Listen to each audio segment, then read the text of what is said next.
1 João 4, de 7 a 12. Amados, amemo-nos uns aos outros, porque o amor procede de Deus. E todo aquele que ama é nascido de Deus e conhece a Deus. Quem não ama não conhece a Deus, pois Deus é amor. Nisto se manifestou o amor de Deus em nós, em haver Deus enviado o seu Filho unigênito ao mundo, para vivermos por meio dele. Nisto consiste o amor, não em que nós tenhamos amado a Deus, mas em que ele nos amou e enviou o seu Filho como propiciação pelos nossos pecados. Amados, se Deus nos amou de tal maneira, nós também devemos amar uns aos outros. Nunca ninguém viu a Deus. Se amarmos uns aos outros, Deus permanece em nós e o seu amor é em nós aperfeiçoado. Amém. Então, esse texto, irmãos, fala de outra identidade, ou a outra identidade do verdadeiro cristão, é o amor. Lembra os irmãos que o apóstolo João está trabalhando o tempo inteiro essas questões das provas do verdadeiro cristianismo, as provas de que alguém é um verdadeiro cristão. Nós falamos da prova doutrinária, falamos da prova doutrinária, que é o que nos identifica com a fé que nós cremos. Falamos da prova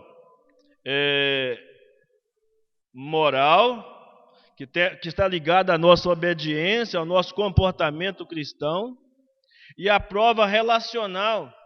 Às vezes o apóstolo João inverte as ordens aqui, mas ele trata o tempo todo, na sua primeira carta, dessas três questões, ou dessas três provas, como identidades do verdadeiro cristão, ou maneiras de manifestar o verdadeiro cristianismo. E nesse texto, especificamente, do verso 7 até o verso 12, João, que já tinha traçado nos primeiros versos iniciais, de 1 a 6, ele já havia tratado da questão doutrinária, os versos de 1 a 6. O que você crê como meio de identificar a sua fé, o seu relacionamento com Deus, o seu cristianismo. E agora, dos versos 7 a 12, ele fala da prova relacional. A maneira como eu identifico o meu amor a Deus, o meu cristianismo, através do meu amor a Deus e o meu amor a Deus demonstrado através do meu amor aos irmãos ou às pessoas que estão ao meu redor.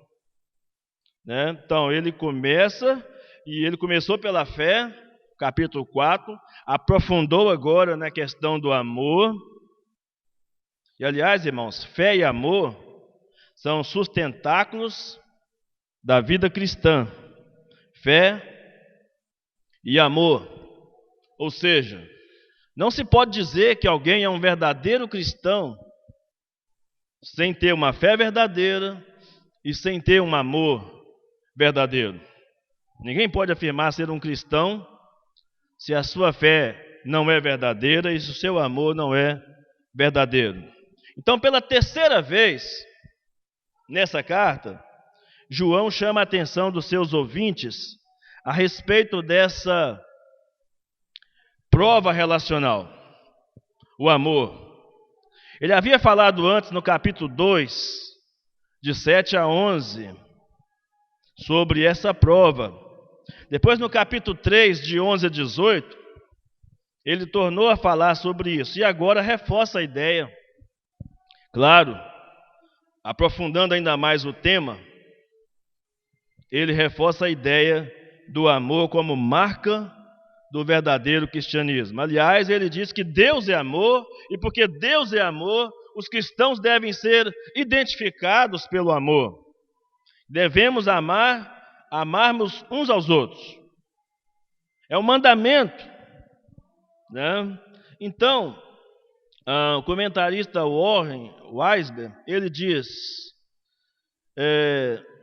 primeiro, o amor pelos irmãos foi apresentado como prova da comunhão com Deus, lá no capítulo 2, de 7 a 11.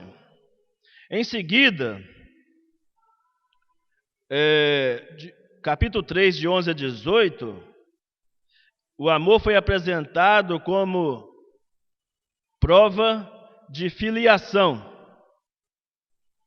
E agora, ele apresenta o amor, né, como a manifestação da própria natureza de Deus. Da própria natureza de Deus. Então, irmãos, nós precisamos estar muito atentos a essas advertências que nós temos na palavra de Deus.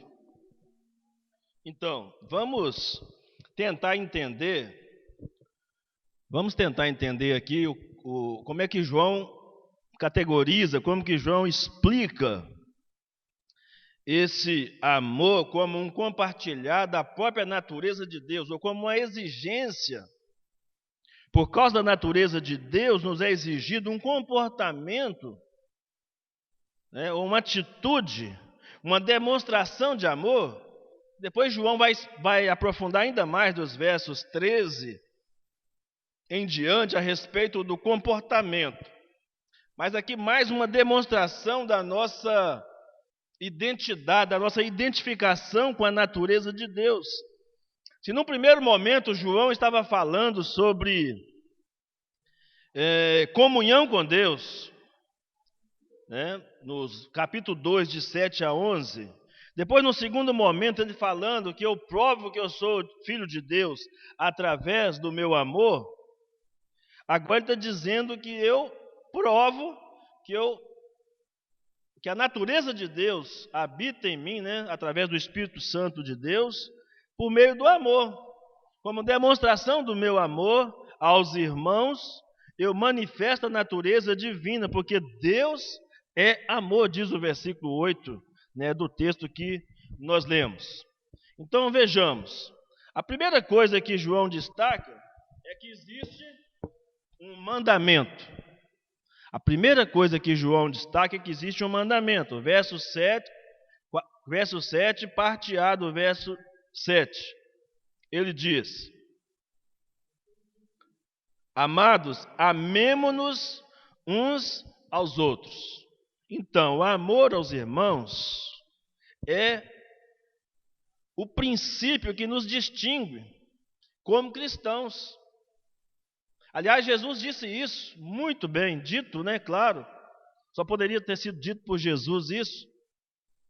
No Evangelho de João, capítulo 13, versículo 35, que a forma que tem de o mundo conhecer que Deus enviou Jesus a essa terra, é quando esse amor de Deus começa a manifestar em nossos corações, nos nossos relacionamentos.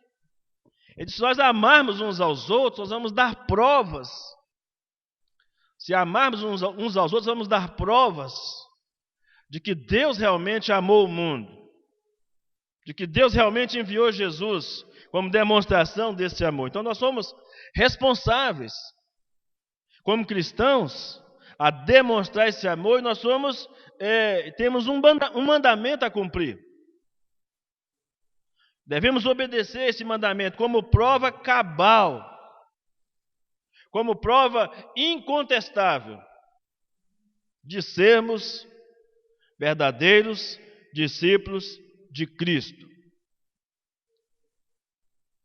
O apóstolo Paulo, na carta aos Romanos,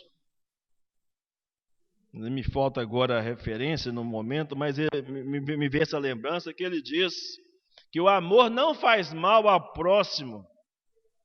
Antes, o cumprimento da lei é o amor, diz o apóstolo Paulo.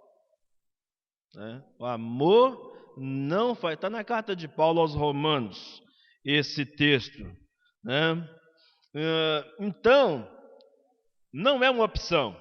Amar o seu irmão não é uma opção. Você não pode escolher se você vai querer amar ou se você não vai querer amar o seu irmão. Amar o seu irmão é um mandamento, é uma ordem, é um imperativo absoluto de Deus para nós. A segunda coisa que João destaca como ferramenta, como instrumento, como embasamento da sua tese, da sua doutrina, do seu ensinamento, de que o amor é uma das identidades do verdadeiro cristianismo, além de ser um mandamento, ele diz que esse amor tem uma procedência divina. A parte B do versículo 7 e o verso 8. Olha o que diz a parte B do versículo 7. Porque o amor procede de Deus. Todo aquele que ama é nascido de Deus e conhece a Deus. Aquele que não ama não conhece a Deus, porque Deus é amor. Então, a primeira parte desse argumento, João tira da natureza eterna de Deus. Deus é a fonte, Deus é a origem, Deus é o fundamento. Todo amor deriva de Deus. Não temos condições de amar sem amar com o amor que Deus nos dá. Não conseguimos amar sem que Deus intervenha em nós, em nossas vidas, com esse amor. Por isso é tão importante a gente entender isso, que a essência, Deus em seu ser mais profundo, Deus em sua essência, na sua natureza, é todo amor. O texto afirma categoricamente: Deus é amor. Então, o mesmo Deus que é luz, o mesmo Deus que é fogo, o mesmo Deus que é justiça, Ele é amor. E o fato dele ser amor não quer dizer que ele fecha os olhos para o pecado. Pelo contrário, o seu amor expõe o pecado à luz a ponto dele dar o seu único filho. A ponto dele dar o seu único filho em nosso lugar, em nosso favor. Quando a Bíblia diz que ele é fogo consumidor, tão consumidor que foi capaz de dar o único filho, consumi-lo na cruz, como demonstração de um amor indescritível para cada um de nós. Então João chega a uma evidência muito clara, diz: se somos nascidos de Deus, olha só o raciocínio de João, preste bem atenção, irmãos, olha só o raciocínio de João. Se somos nascidos de Deus, e se Deus é amor, então, naturalmente eu deveria amar. Então, eu não tenho como escapar, não tem como fugir desse mandamento de amar uns aos outros, de amar os irmãos. Então não dá para afirmar que nós conhecemos a Deus, não dá para afirmar que nós somos de Deus, se nós não amamos. Se nós não amamos, não é impossível. Aliás, Deus conhece o nosso coração. Ele sabe, por isso que João, no capítulo passado, né, capítulo 3, João falou: filhinhos, não amemos de língua, nem de palavras. O amor tem que ser prático, tem que ser demonstrado. Amor que não se demonstra é amor que não se pratica. Guarde isso no coração. Amor que não se demonstra é amor que não se pratica. Porque quando o amor é praticado, ele é demonstrado. É perceptível. Quando as nossas ações são feitas em amor e com amor. Como as pessoas que estão ao nosso redor são beneficiadas por esse amor. Então, os filhos de Deus precisam expressar esse atributo moral de Deus. Aliás, todos os atributos morais, né? Porque procedemos dele. Mas esse do amor, ele é ainda mais exigido de nós, como demonstração do nosso verdadeiro cristianismo. Né? Ou seja, a pessoa que é nascida de Deus vai ter que refletir Deus. Se ele que é Deus deu a prova maior, a prova cabal de amor aos homens, então, como que nós podemos ousar dizer que amamos a Deus sem dar nenhuma prova, sem dar nenhum testemunho, sem nenhuma manifestação desse amor a Deus? E em terceiro lugar, os versos 9 e 10, João diz: a manifestação do amor de Deus por nós é operada em nós. Ou como que Deus revelou esse amor a nós, né? Ele diz: nisso se manifestou o amor de Deus em nós, em haver Deus enviado o seu Filho unigênito ao mundo, para vivermos por meio dele.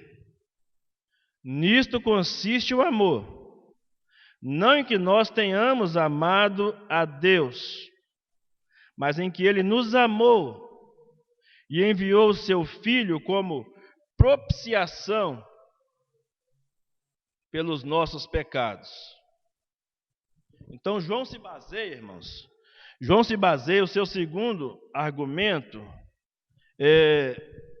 em favor do amor mútuo, não na natureza eterna de Deus, mas na sua dádiva histórica. Ou seja, ele ter dado o seu Filho como revelação desse amor por nós. E como ele diz, nisto se manifestou. No verso 10 ele diz: nisto consiste.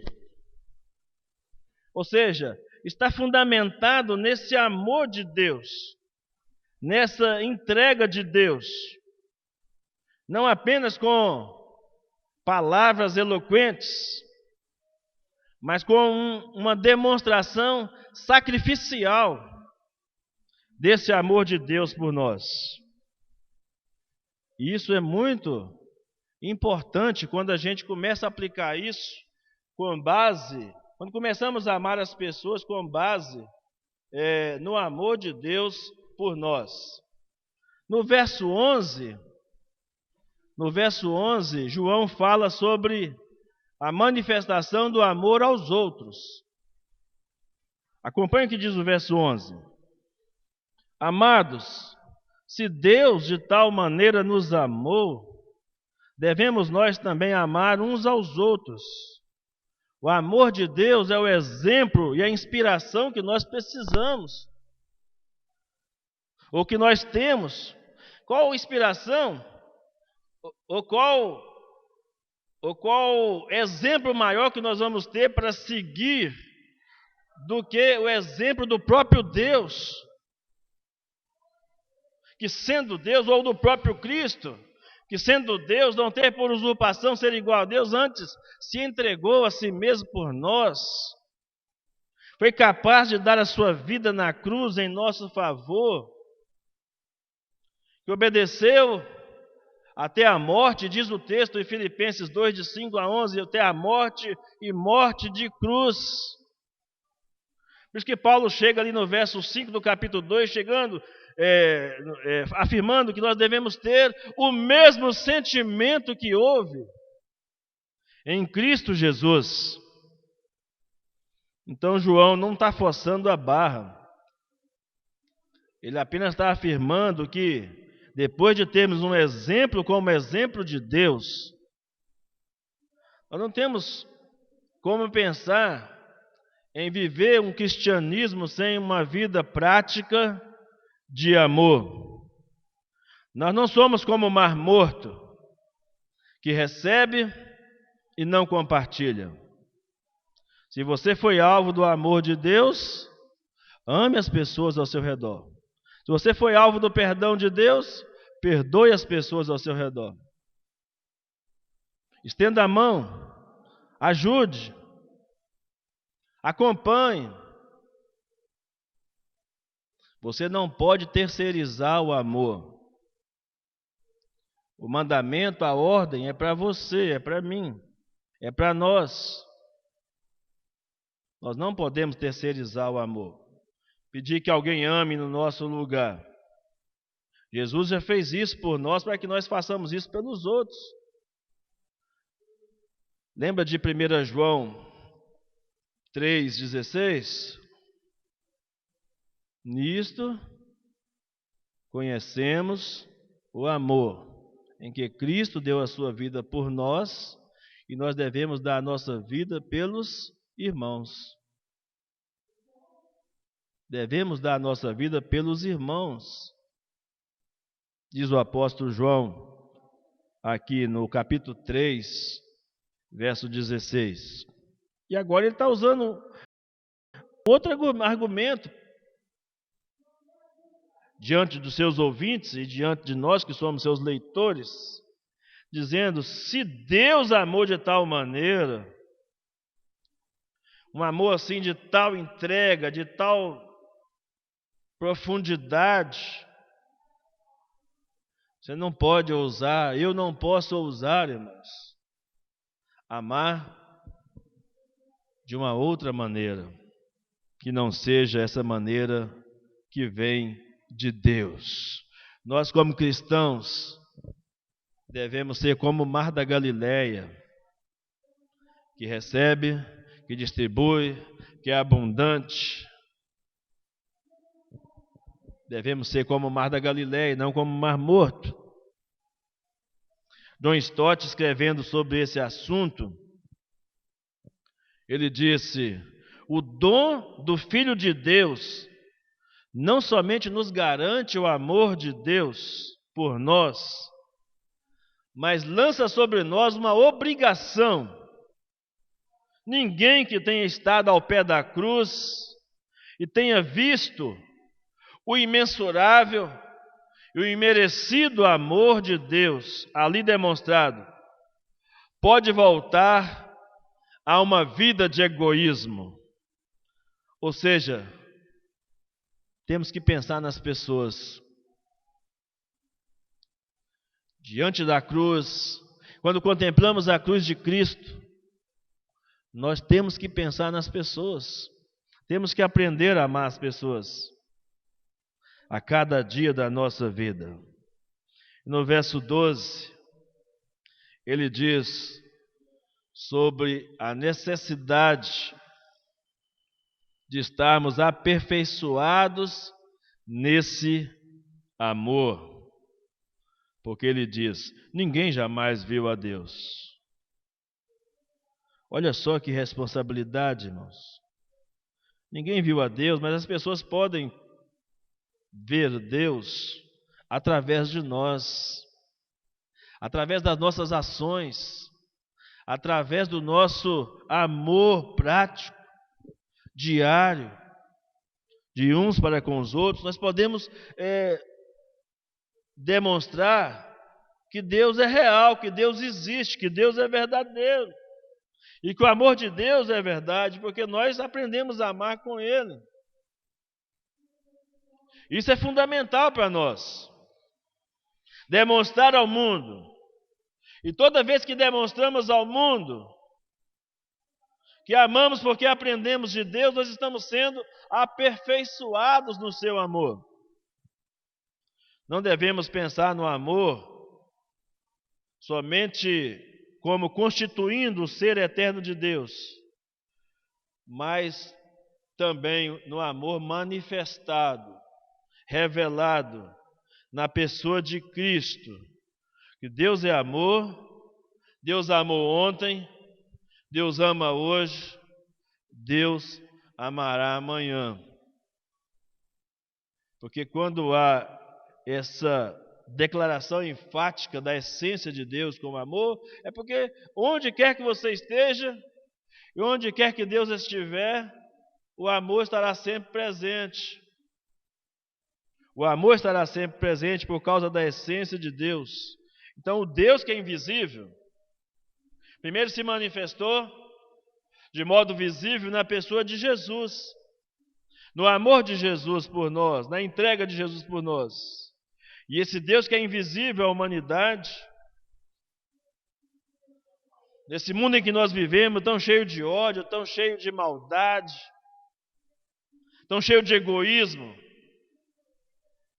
tão cheio de interesses pessoais, quando nós nos importamos com as pessoas, quando nós nos preocupamos em cuidar de gente, cuidar de pessoas, demonstramos o quanto estamos verdadeiramente comprometidos com o amor de Deus. E o quanto temos do amor de Deus em nós, refletidos em nosso coração. Então, primeiramente, o Deus invisível se torna visível em nós, ou a nós, melhor dizendo, através de Cristo. E depois o Deus invisível se torna visível aos homens, através de nós, pela prática do amor diário que nós temos de uns para com os outros. Então, Deus vai permanecer em nós quando nós amamos. Guarde isso, irmãos. Deus vai permanecer em nós quando nós amamos. Se não há demonstração de amor em nós, não há garantia da presença e da permanência de Deus em nós. Isso é claro. João, no verso 12, ele fecha, vamos dizer assim, com chave de ouro. Não deixa nenhuma dúvida.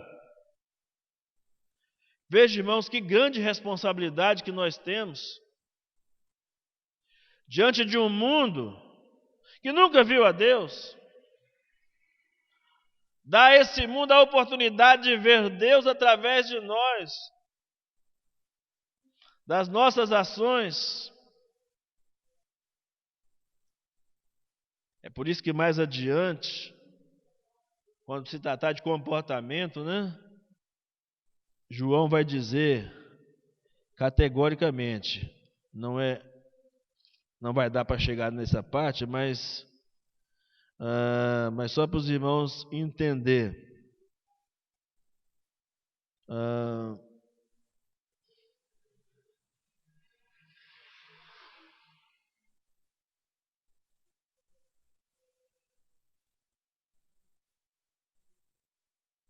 Ninguém viu Deus.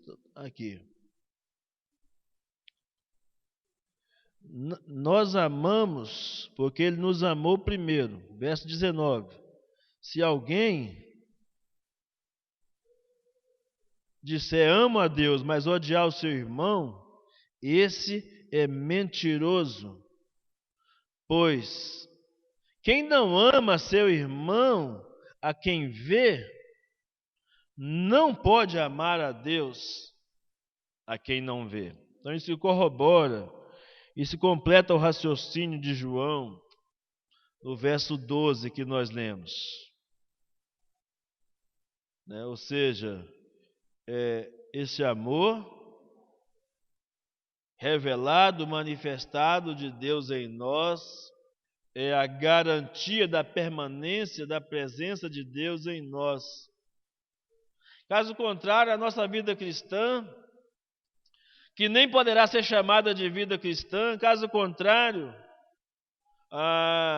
o nosso amor, que nem poderá ser chamado de amor, se na prática verdadeiramente não estivermos demonstrando o quanto amamos as pessoas, o quanto temos interesse nas pessoas, o quanto conseguimos ser bênção, o quanto conseguimos ser útil, o quanto conseguimos influenciar vidas, influenciar pessoas, sem segundas intenções, sem interesses pessoais, porque a Bíblia diz em 1 Coríntios 13 que o amor não é interesseiro.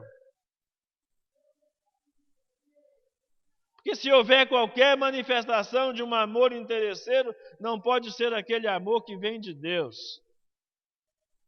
Porque a Bíblia diz que quando Deus nos amou, nós não tínhamos nada para dar em troca. A Bíblia diz que quando Deus nos amou, não tínhamos nada para entregar a Ele. Pelo contrário, Romanos, capítulo 5, versículo 8, diz que Deus prova o seu amor para conosco, em que Cristo morreu por nós, sendo nós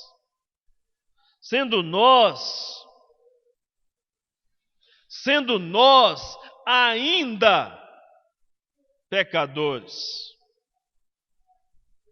O que você tinha para oferecer para Deus? O que eu tinha para oferecer para Deus?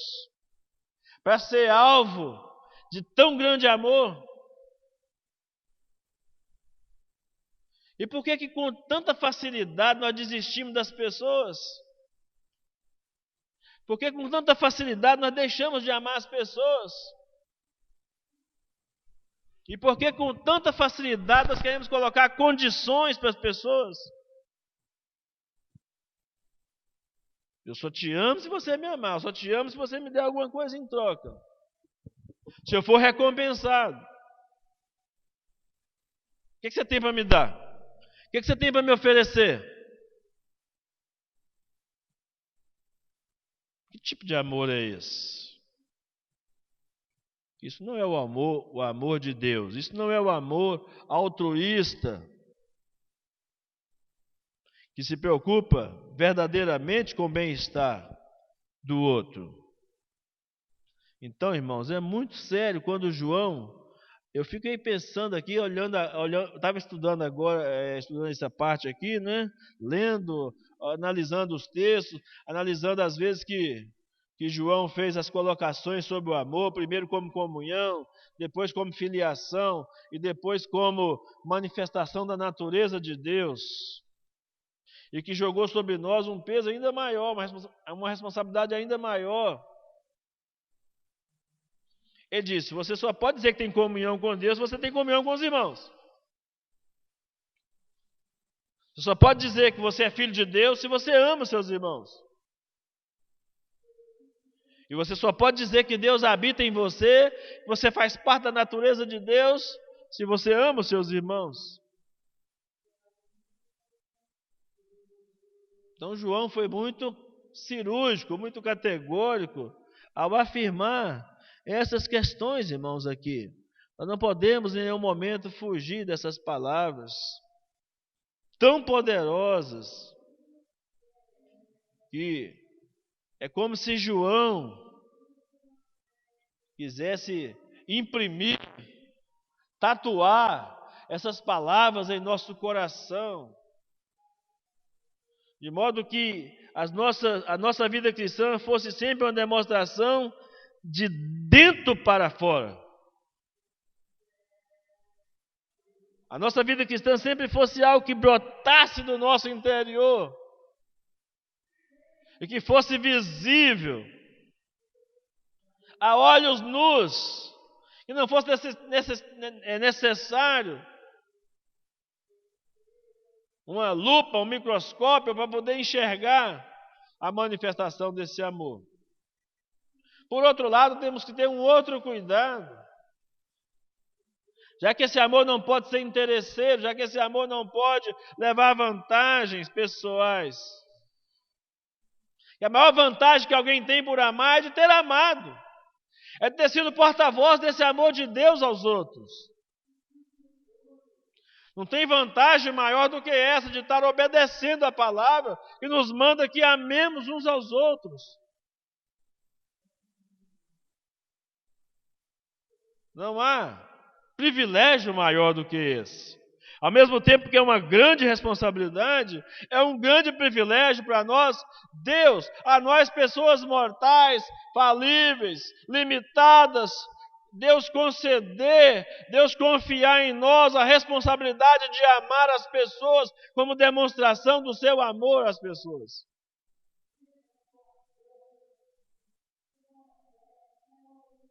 Então, irmãos, não dá para nós brincarmos de sermos cristãos. Se João está nos dando essas 3 provas, a prova doutrinária, que é o que você crê sobre Jesus, que identifica você como verdadeiro cristão. A prova relacional, que é a forma como você ama as pessoas.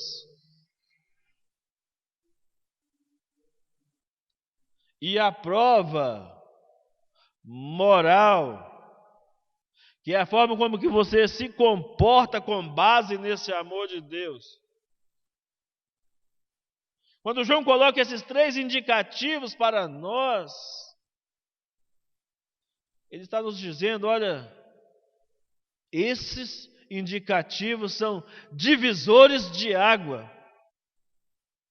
É como aquela parábola que o pessoal contava aí sobre as 3 peneiras, aí eles usam outras expressões. João está usando 3 peneiras aqui também.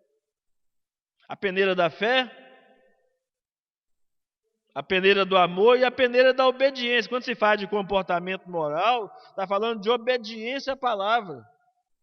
Então João está usando 3 peneiras para peneirar a igreja, para peneirar o povo de Deus. Para distinguir entre o que é verdadeiro cristão e o que é falso cristão, entre o que é falso mestre e o que é verdadeiro mestre, o que é falso pastor e o que é verdadeiro pastor. Está no poder de influência, irmãos. Está no poder de influência que eu recebo de Deus. E no poder de influência que eu influencio a vida das outras pessoas, com esse amor que eu recebo de Deus. Barclay, comentarista, diz que o fato da invisibilidade de Deus, embora não possamos ver a Deus, podemos ver o efeito de Deus. Também não podemos ver o vento, mas podemos ver que o vento faz. Não podemos ver a eletricidade, mas os efeitos que ela produz. Embora não possamos ver a Deus, podemos ver os seus efeitos. Deus é amor, e onde o verdadeiro amor é manifesto, ali está a manifestação de Deus.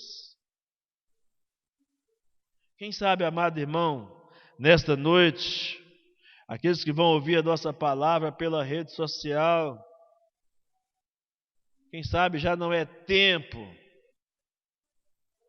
quem sabe já até não estamos perdendo tempo de manifestarmos o amor de Deus a esse mundo, através das nossas práticas, através do nosso comportamento, que nós vamos falar na semana que vem, se Deus assim nos permitir.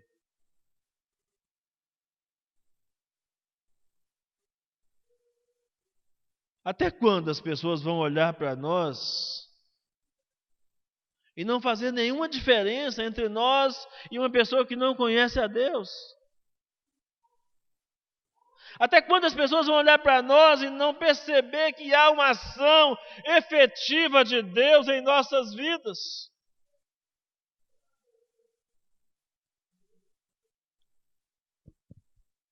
Até quando eu vou querer ser um cristão que não reflete a fé verdadeira, que não reflete o amor verdadeiro em Cristo Jesus,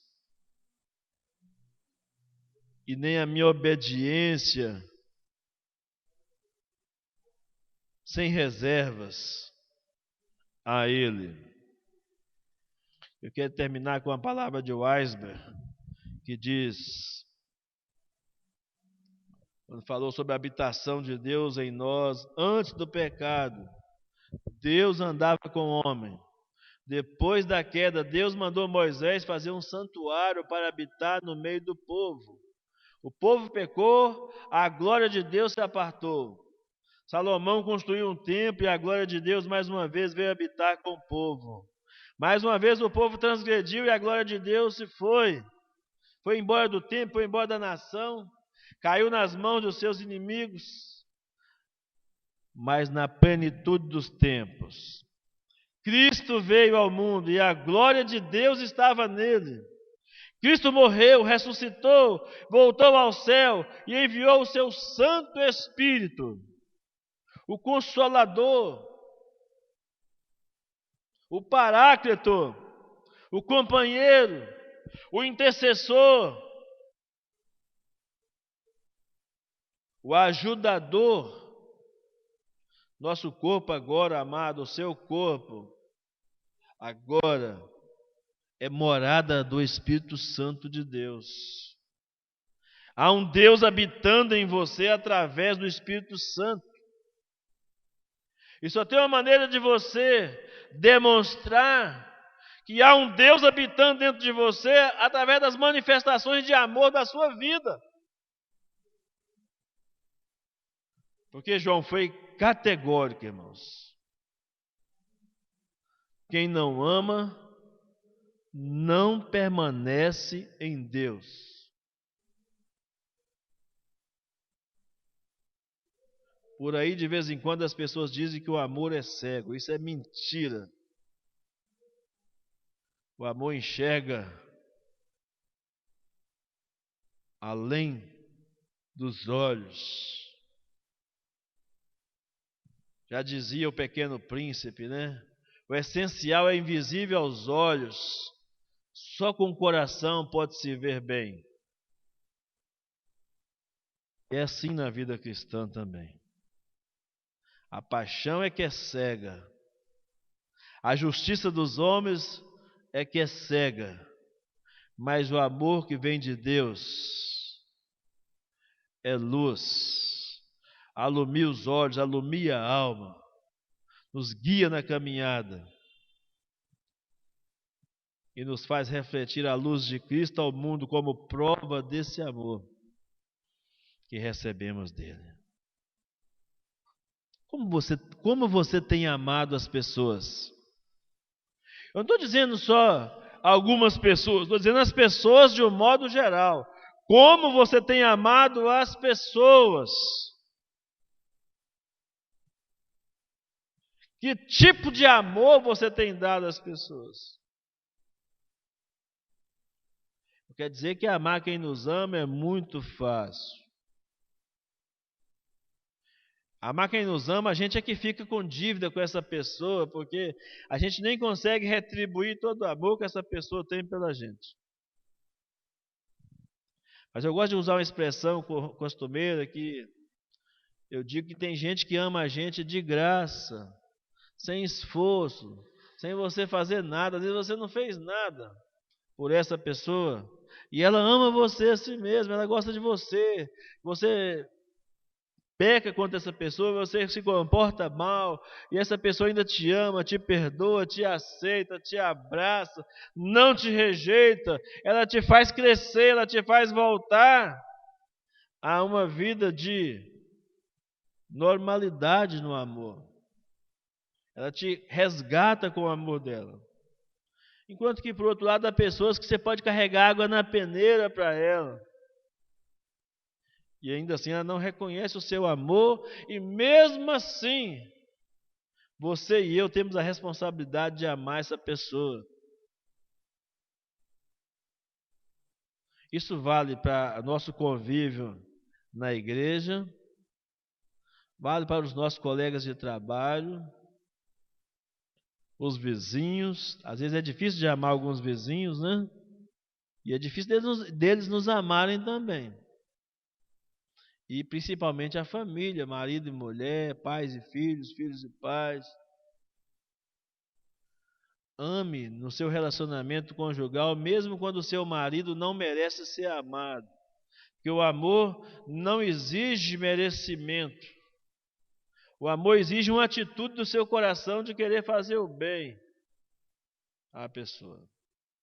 Ame no seu casamento, mesmo que a sua esposa não te ame. Ame os seus filhos, mesmo que eles sejam rebeldes. E ame seus pais, mesmo que eles não correspondam à expectativa de amor que você tem. E o seu amor, pode ter certeza, o amor ele é contagiante. Um dia ele vai ganhar.